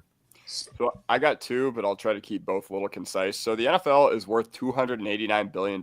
They made $24 billion in revenue last year. And the craziest thing is, I think with all the streaming BS and nonsense, like, oh, we have this one game on Netflix, this one game we have on Peacock, I feel like they're still leaving a lot of money on the table. You realize how much out-of-market fans would pay, just to watch their team's games every single year? You don't have to buy the complete package of Red Zone. No. But like, let's say I was I used to live in Vegas. Let's say I, during the 2023 season, wanted to just watch Broncos only games. NFL charged me, $100 a year. Great. Fantastic. And I feel like, regular fans are now being priced out of stuff like that because of how expensive YouTube TV is, how expensive, it's just, for me, it's not about the cost of watching a game on Peacock. It's just about I don't want to register and like forget about it and have a recurring subscription sort of thing.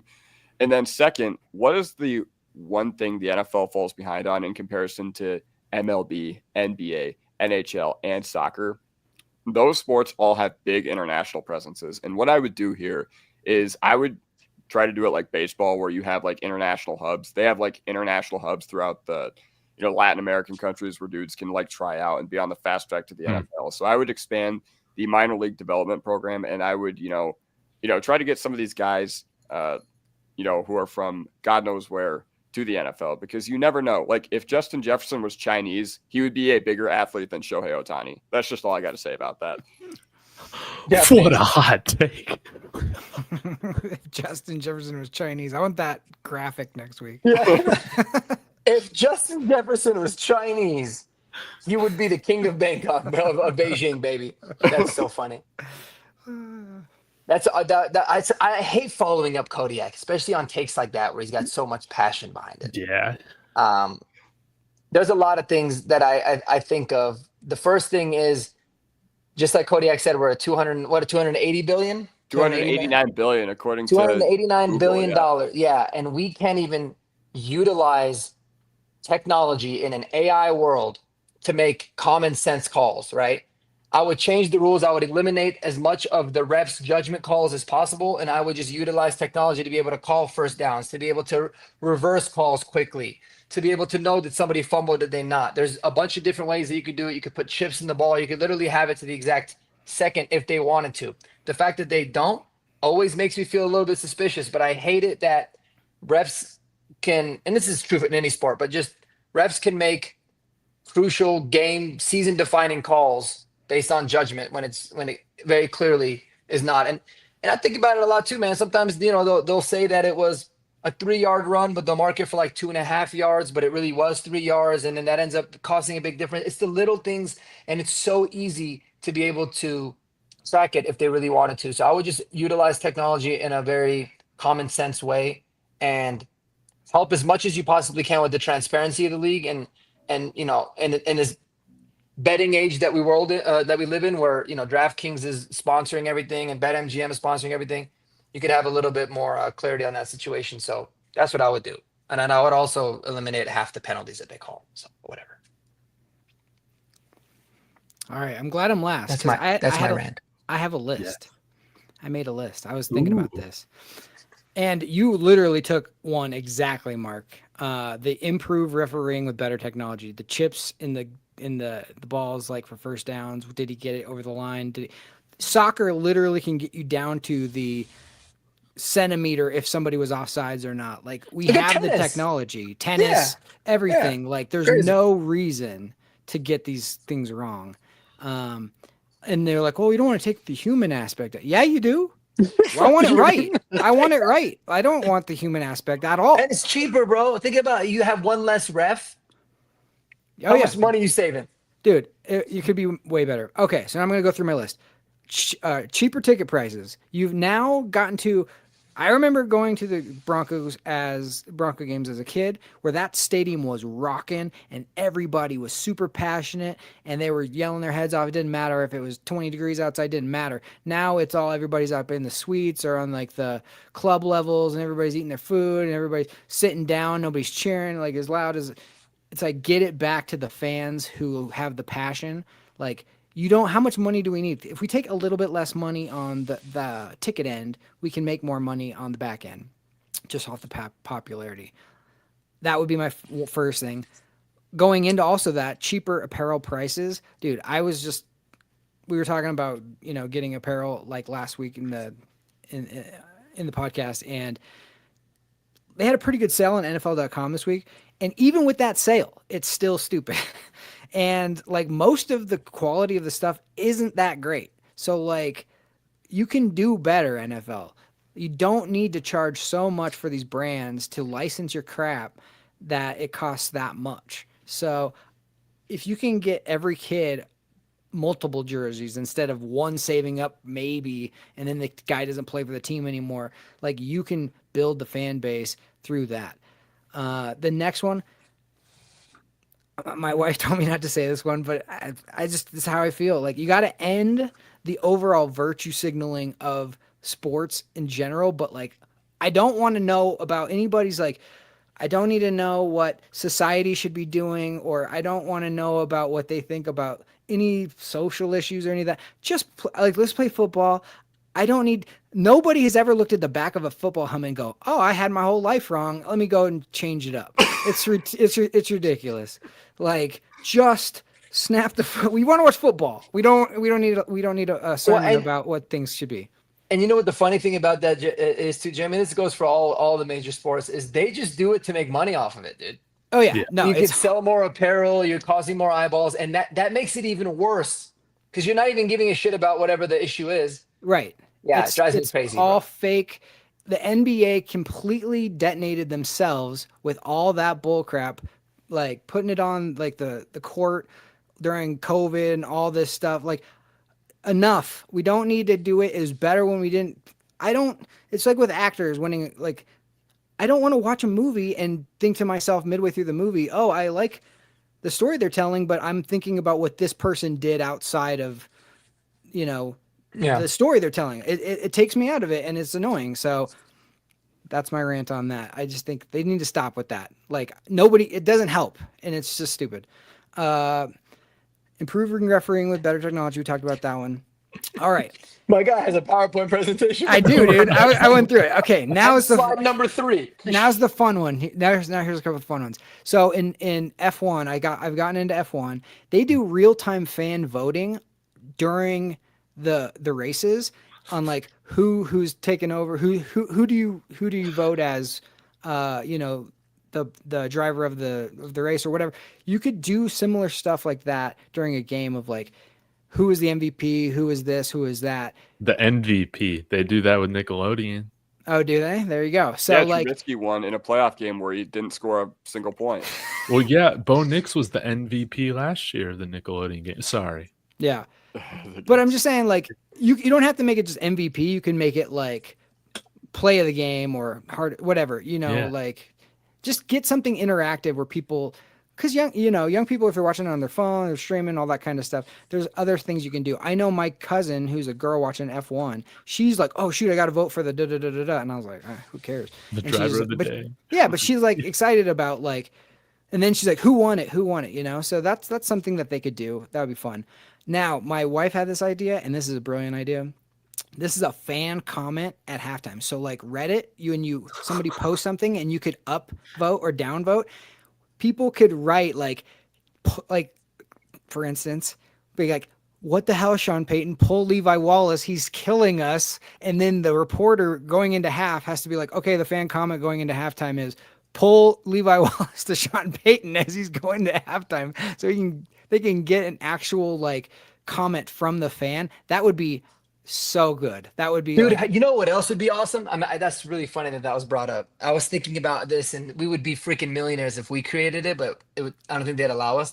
So you know how like Hard Knocks on HBO, you get it unfiltered, uncensored, all that kind of stuff. If there was like an HBO version of people announcing the games, and you could just cuss and talk shit, and you hear everything on the field that they're saying, and you give like the full, real, what's going on, dude. That would be unbelievable entertainment. Thank you for queuing up my last and final suggestion. Is that it? It's a stream that's completely mic'd up channel. You don't need to have any sort of, you could have commentators being like full on. You can pick your commentators and they could be like, all, independent media people. And you could just pick whichever one you want to listen to broadcast your game. But the next day, if you could, because I understand like you wouldn't want to give away like play calls and that kind of stuff and like formations and stuff.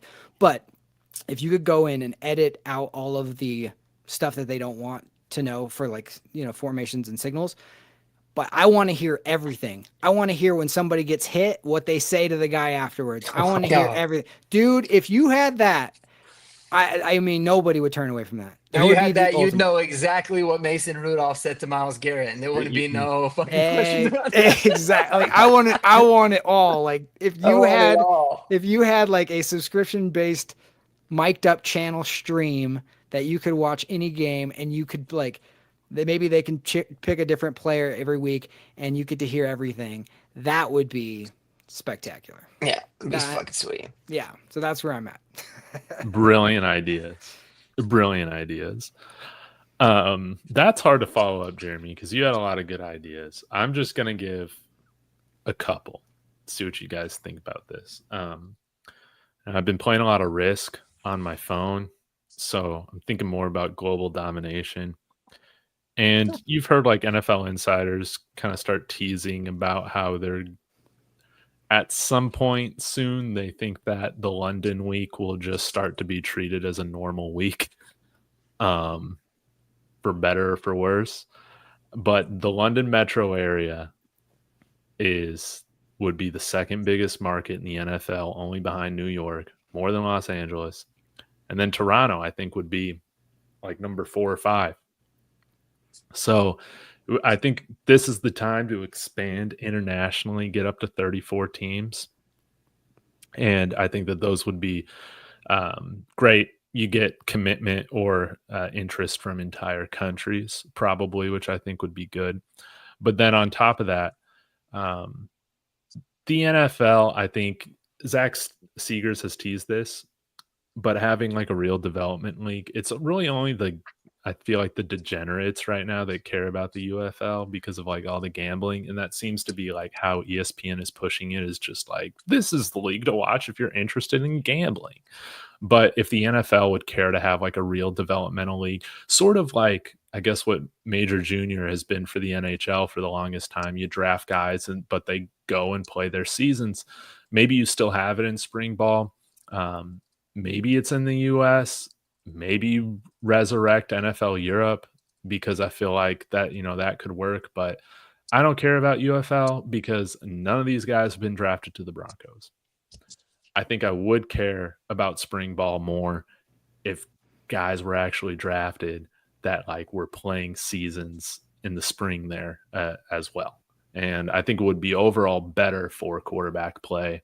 To have your backup quarterback or your third string guy playing spring league. So lastly, I'll just say NBA on TNT. That's the one piece of NBA media that I feel like actually does a good job like covering the games and talking about the sport. I feel like they have a huge issue on overall like how ESPN talks about the sport. But I know like America's Game or whatever, the show on NBC before Sunday Night Football is kind of supposed to be that, but it's just like, it's too much like a news report, man. It's too much like a news report. Put that in instead, something kind of like that style. So those are my ideas. I like it. I love that. Well done. Yeah, and now we got to make Justin Jefferson Chinese. That's it.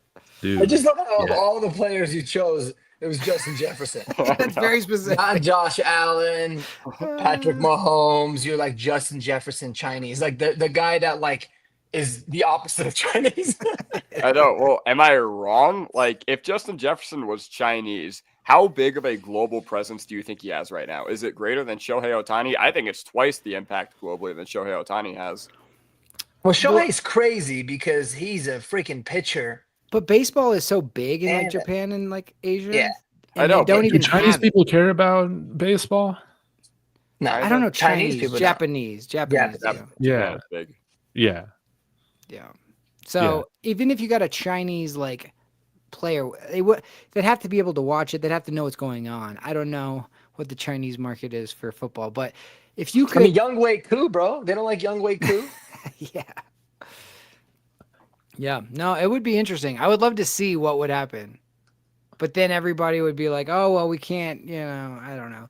As soon as China got involved, I kind of don't want football to be an international sport. I know it's kind of better now. You know what I mean? Because they water it down every time they try to go global. Yeah, like I like it. I like it to be a pure American sport. Like I love soccer as my international sports. I think the basketball European leagues are awesome and stuff like that. But I kind of want football to just be like our thing, and they could just focus on like it being good here. Yeah. Because they got a lot of flaws. Like even though they're dominating, because the business side they kill it. It's becoming a pretty flawed league. Yeah. I do wish they would offer some more expansion from a business perspective, but I mean, just because you see what the Lakers just sold for, it's insane. Mm-hmm. So now I feel like it just gives the NFL so much leverage for having like these just insane entrance fees. But to me, I just don't think it makes sense. Like, I know a lot of this has to do with the city and all that local politics stuff, but you never ideally want to pull out the Bay Area. I mean, yeah, Canada makes a lot of sense, right? Because geographically it's close. They got big cities. You could even do like a Mexico City team or something like that. Like I like it when it's that close because just the far trips across in Europe is seems like a pain in the ass. And I don't, to be honest with you, man, I don't think Europeans give that much of a shit about American football. Like it's probably more than we anticipate, but that is the world of soccer out there. Like that's all they care about. And They're probably basketball annoyed is it's number even called two. football. Yeah, and basketball is probably number two, and there's a lot of global sports, so it's like, I don't know. You're just kind of like, I think they're trying to oversell the hype out there, but I don't think like 50% of the people that are there are just fans that came from the States. Yeah, no, I did a missions trip to Spain, and I taught basketball, and nobody knew what football was, and but basketball is pretty big, Huge, and so yeah, there was like 30 kids in my little basketball in the small little town, and they were all about it. So yeah, American football is like a complete afterthought, but I understand like to grow it, you can just make it better and then like just let it do its own thing. But you're right, the travel part is what's the problem with Europe. I don't know why. Like airplanes have been around for a long time. Cars. I mean, cars can go faster. It's probably not safe to drive them faster, right? But I still don't understand why we don't have faster air travel. Like after all these years, I know we had the hypersonic jets or the supersonic jets for a little while, but to me, it just doesn't make sense why we can't fly from one side of the country to the other in like 2 hours at this point. It's 2025. Yeah. Another thing about the Europe thing that you brought up, David, is like, I don't know, let's say you put a team in Europe. Like, do players actually want to play there? That would be interesting. Yeah. Nobody wants to play for the Raptors. That's true. Well, it's because they get it's because the tax thing too is a big part of it. Yeah. Oh yeah, in Canada. But like, nobody would want to play. Like if there was a Mexico City team, can you imagine? I got traded to Mexico City. No, but like, imagine boy. if it was like Cancun though. That team would be 0-16, bro. They wouldn't give a shit. Exactly. You think Vegas is Listen, already why- bad. Where do they go when the regular season ends? Exactly. They come to the States. Yeah. I was about to say Cancun on 3 has a different meaning in week 2. Yeah, it's exactly. It's like Miami on 3 or something. I'm trying to think what are the international countries we've been to. So it's Brazil, of course, Germany. England, Germany. Is that it? Canada. Oh yeah, Canada. England, obviously. But Canada's been a minute. Canada, and they only did a preseason game there, I think. Remember Tokyo? Tokyo back in the Davis. day. Terrell Well, I Davis. think Buffalo played a couple regular season games in Toronto. Yeah. Well, I think once because of the snow. Oh, Didn't they? yeah, Or it you're was right. something. Or I remember there was a game up there because there was a natural disaster or something happened to where they had to move it. But maybe I'm tripping. Yeah.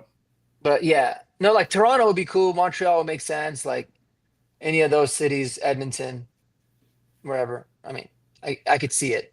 But I mean, even expanding in other cities here, dude. Like, I think St. Louis would be cool if they got another team. I think like an SEC country, they could use a professional sports team. They'd probably be really hyped. I mean, they already love football.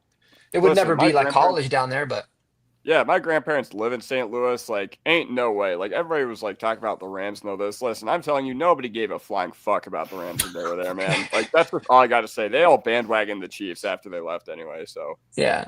I did hear that they had like a terrible fan base. But like, think about like Alabama, right? Mississippi. Yeah, Like, I don't give a shit about those states, but they love football down there. They could be pretty hype. You start taking away a little bit from the college if you're talking about from a business standpoint. Trying to That's tap true. into that market. I would still try. Probably the first city I'd try to add would be Oakland, to be honest. Why? I know that sounds dumb, but I think Northern California, that's a market that you want. I know it's the Niners. They got but- enough, bro. Yeah, I was gonna No, say they no, already got the dude, Niners. they got all two leave and LA go to teams. Vegas. Like everybody else in California, they leave, then they go to Vegas. All I'm saying, a lot of that has to do with the politics and then the owners being cheapskates or just not very wealthy in terms of owners. But I think you never ideally, for like a business move, you want to move out of Northern California. Like I'd go to I don't know. Montreal first. Like, frankly, because A, you get Canada's team, like the Blue Jays with baseball.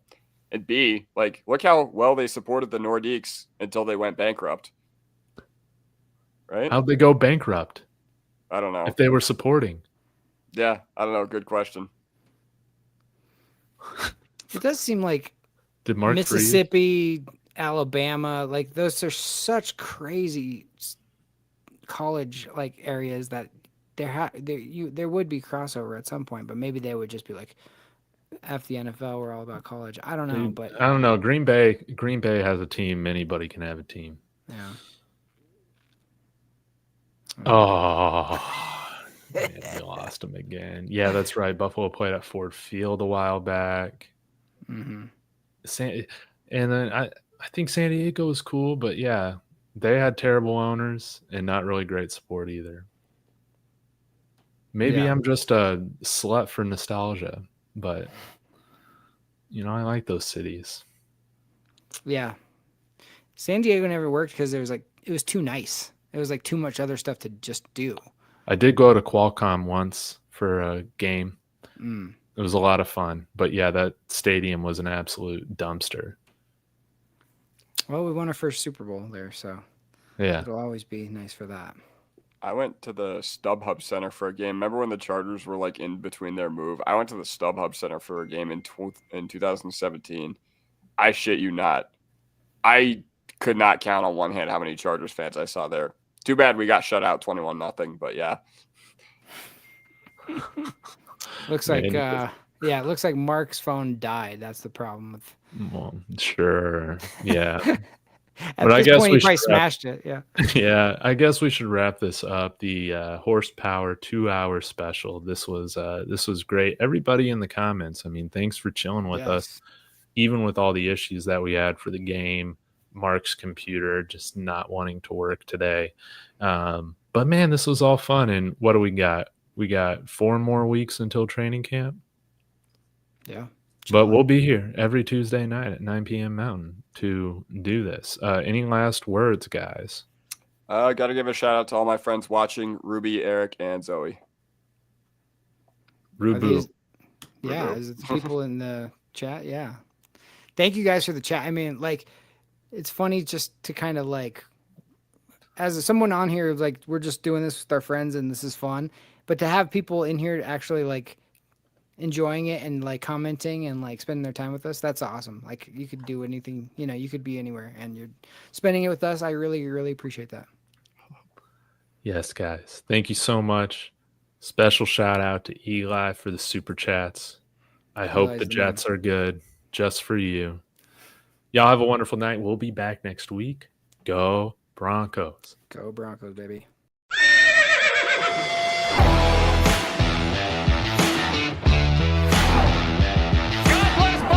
That sacrifice is grabbed, and he's going to be sacked.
is grabbed, and he's going to